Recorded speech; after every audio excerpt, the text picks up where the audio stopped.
En la línea telefónica para hablar al respecto, agradezco muchísimo en verdad a un periodista de larga trayectoria, un periodista que ha seguido este caso desde sus inicios, Ignacio Rodríguez Reina, director asociado de Quinto Elemento Lab.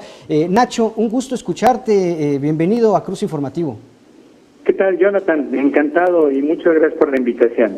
No, al contrario, gracias por aceptar. Nacho, pues, ¿qué podemos esperar? Obviamente ya se sabe, se trascendió que pues Emilio Lozoya negoció con la Fiscalía para poder agilizar su extradición a México, pero además sabemos de una serie de videos. ¿Qué podemos esperar de esos videos? ¿A quiénes vamos a ver en esos videos, Nacho? Mira, yo creo que hay varias cosas que vale la pena comentar para la gente que nos está escuchando, tener una idea un poquito, sería más mesurada. Creo que se ha levantado demasiado revuelo sobre qué es lo que va a decir. Y en realidad, yo creo que hay que tener un poquito de cautela porque no sabemos qué va a decir. En realidad, mucho dependerá de la calidad de la información que estará dispuesto a compartir con las autoridades mexicanas, en este caso con la Fiscalía General de la República. Es obvio que ya hay un acuerdo. Es decir, al aceptar la extradición, obvia y tácitamente está aceptando lo que había negado siempre, que había recibido sobornos tanto de la empresa con la constructora brasileña Odebrecht como de la acerera mexicana Altos Hornos de México. Siempre lo negaron. Hay que recordarlo que durante todos estos meses, yo diría ya años, desde 2017 en que se conocieron las primeras informaciones, bueno, lo había estado negando sistemáticamente hasta este 2020. Pero bueno, ahora, digamos, obviamente esto ya implica un cambio de estrategia, implica aceptar lo que no había aceptado. Lo que no sabemos exactamente es en qué términos llegaron al acuerdo, porque es un acuerdo todavía, digamos, un poco preliminar con la Fiscalía y sería súper importante saber, es decir, ¿qué información nos va a dar? ¿Va a dar una información que revele todo este sistema de abuso, de corrupción, de ambición y de exceso de poder en el cual pues presuntamente estarían implicados el expresidente Enrique Peña Nieto, Luis Videgaray, que era una especie de vicepresidente de facto? Claro. O nos van a distraer con información como la que está empezando a surgir. Dice, hay versiones un poco encontradas, se dice que hay grabaciones y que se sobornó, digamos, entregaron recursos de una manera ilícita a legisladores para que aprobaran la reforma energética.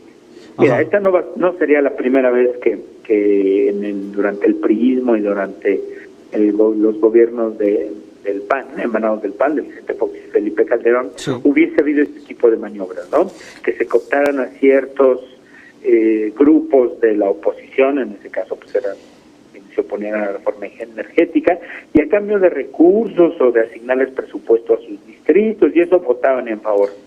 Pero si eso es, y ahorita a mí me llama la atención que hace un par de días a la fecha, ha habido, digamos, toda esta pues diría, intención de filtrar, de filtrar que hay ciertos videos, ciertas grabaciones.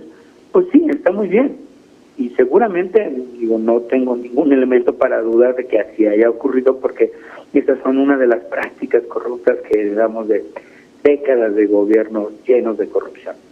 Pero eso no sería el tema central, ¿no? Por eso digo que hay que ser como todavía un poco de cautela, porque sí, yo creo que habría que sancionar esas conductas y si hay algún ilícito, obviamente enjuiciar y perseguir a quienes se hayan corrompido para cambiar el sentido de un voto de la reforma energética, por más importante que haya sido esta reforma. Claro. Lo importante es la corrupción sistémica.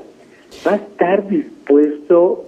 Esa es la gran pregunta. ¿Va a estar dispuesto a entregar Enrique Peña Nieto? Eso es justamente lo que estaba pensando, Nacho. Es decir, muchas veces, e incluso el ahora exabogado de Emilio Lozoya, Javier Coello Trejo, había dicho que se llamaría a declarar tanto a Luis Videgaray como al propio Enrique Peña Nieto, que eran los jefes directos de Emilio Lozoya, y una y otra vez dijo, Emilio Lozoya no se mandaba solo. Entonces, aquí la pregunta es, ¿tú ves a Enrique Peña Nieto sentado ante un juez ya no como testigo, sino como acusado. Yo creo que es muy prematuro decirlo. Yo te diría que como ciudadano me gustaría que cualquier acto de corrupción, y si estuvo implícito el expresidente, se juzgara. Yo creo que la corrupción nos ha hecho, como sociedad, nos ha ido un daño incalculable, nos ha infligido un daño incalculable. Entonces a mí me gustaría. El problema es que no lo sé, y creo que realmente solamente muy pocos lo saben. Yo te diría el fiscal, Baltasar Garzón, el abogado, la familia de Emilio Lozoya. Porque mira, si nos salen con información de segunda o de tercera, por no decir de quinta, y sí, pues si involucra a los diputados y a los senadores que se corrompieron, pues a mí me va a parecer muy bien, pero me parecerá que será una información que no le haría pleno sentido y justicia a lo que uno espera. Yo creo que como sociedad esperamos que se ponga una sentencia ejemplar, que se pongan castigos ejemplares y que se muestre que finalmente rompemos esta larga cadena de impunidad que ha prevalecido durante décadas. Yo creo que esa es una de las grandes expectativas, saber si Enrique Peña Nieto va a estar acusado y va a acudir a un juez, y si lo mismo hará Luis Videgaray y muchísimos otros funcionarios. Es que decir, ahorita nos hemos estado centrando obviamente por razones naturales en Emilio Lozoya, Peña Nieto y Luis Videgaray, pero qué decir de Miguel Osorio Chong, qué decir de todo el grupo del consejero jurídico de la presidencia, Humberto Castillejos, Rosario Robles ya está ahora en proceso. Sí, pero hay mucha gente que han sido parte de estos esquemas de corrupción y que obviamente tendrían también en todo caso que extenderse. Una de las preguntas que creo que vale la pena hacer es si digamos de este proceso, de este juicio a Emilio Lozoya o de este acuerdo, es muy probable que hasta salga. Mira, eso es algo que me parecería de verdad muy fallido, que dijéramos, bueno, pues entregó los nombres y unas grabaciones de unos diputados y senadores y le vamos a dar 6 meses de cárcel en libertad condicional. Sería una burla. Oye, y saber exactamente también qué va a pasar con todo el dinero que está documentado y están documentando que estuvo involucrado en toda esta trama de sobornos de Odebrecht, de las ventas de agronitrogenados. ¿Ese dinero a dónde fue a parar? Una parte seguramente fue a las cuentas de Emilio Lozoya. ¿Le van a quitar ese dinero? ¿Se lo van a dejar? Es que eso es lo que no sabemos. Mira, documentado hay como 15 millones de dólares. Es decir, unos 300 millones de pesos aproximadamente. ¿No? De ahí, bueno, ¿qué cantidad fue a parar a la campaña presidencial de Enrique Peña Nieto? Que me parece importantísimo que se sepa. Se ha ido olvidando. Si te fijas un poco el discurso y lo que se platica, se ha ido sentando más en lo de estos videos y audio, que me parece más ruido que otra cosa. Pero a mí me parecería importantísimo que supiéramos que hubo dinero ilegal en la campaña presidencial, y que esa presidencia se ganó de una manera ilegítima e ilícita. A billetazos. ¿No? Exacto. Entonces, yo creo que hay que seguir insistiendo en no contentarnos como sociedad, como ciudadanos, ¿no?, en quitar el dedo del renglón. Sí, está bien que vayan con los diputados y los senadores. A ver, pero ¿qué pasó con los otros casos? A mí me parece mucho más relevante develar esta parte de la trama de la corrupción sistémica y poner un verdadero caso ejemplar que rompa con la impunidad. Y esto es lo que no estoy muy seguro que vaya a ocurrir. No sabemos si le van a hacer que regrese su dinero, no sabemos si va a regresar sus casas o le van a permitir quedarse con sus cuentas. Si estuviera en Brasil no se lo permitiría.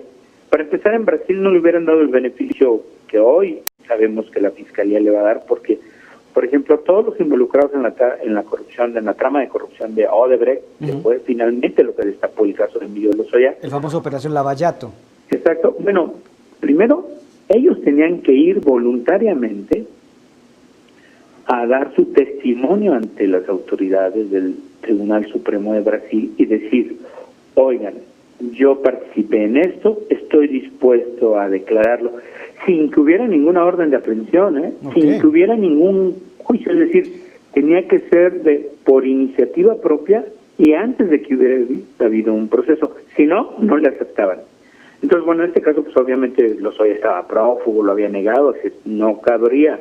También tendría que dar a conocer toda la maquinaria de corrupción en torno a los hechos que se le imputan. Es decir, tendría que decir quiénes eran sus jefes, toda la estructura, cómo operaba, quién lo había organizado, es decir, claro, algo que nosotros esperaríamos que dijera aquí con respecto a sus jefes. pues, Luego tendría que dar pruebas documentales, es decir, documentos que probar, no solo decir, sino probar, que ayudan a probar cuentas bancarias, récords de transferencias internacionales, grabaciones, correos electrónicos, una cantidad de documentos que ayudaran a probar, y luego tendría que regresar todo el dinero que habría obtenido de una manera ilícita por participar en este esquema de corrupción.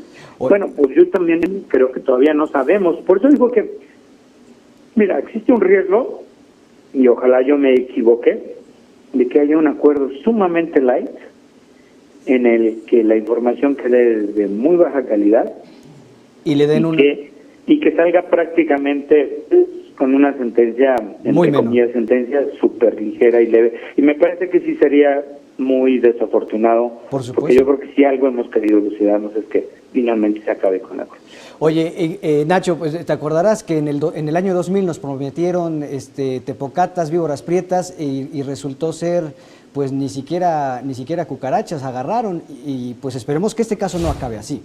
Sí, yo creo que la Fiscalía General de la República tiene una gran responsabilidad y que yo creo que no debemos contentarnos con cualquier cosa. Yo creo que si la sociedad mayoritariamente votó por un cambio sustancial, ¿no? Digo, el cambio de régimen, la llegada del presidente Andrés Manuel López Obrador, es entre otras y fundamentales razones porque estábamos hartos de la corrupción. Definitivamente. Es un caso ejemplar de corrupción. Ojalá, de verdad, ojalá me equivoque y no nos salga la Fiscalía con una cosita que no haga justicia con lo que yo creo que es el justo reclamo de todos los mexicanos. Nacho, pues esta historia apenas comienza, esta novela apenas comienza, estaremos esperando en las próximas prácticamente horas, supongo que estará llegando mañana, dependiendo de cuándo, hay mucho hermetismo para cuándo van a entregar a Emilio Lozoya. En los próximos días, pero... ¿no? Entonces, veremos que sigue, seguramente van a tener que ir con un juez.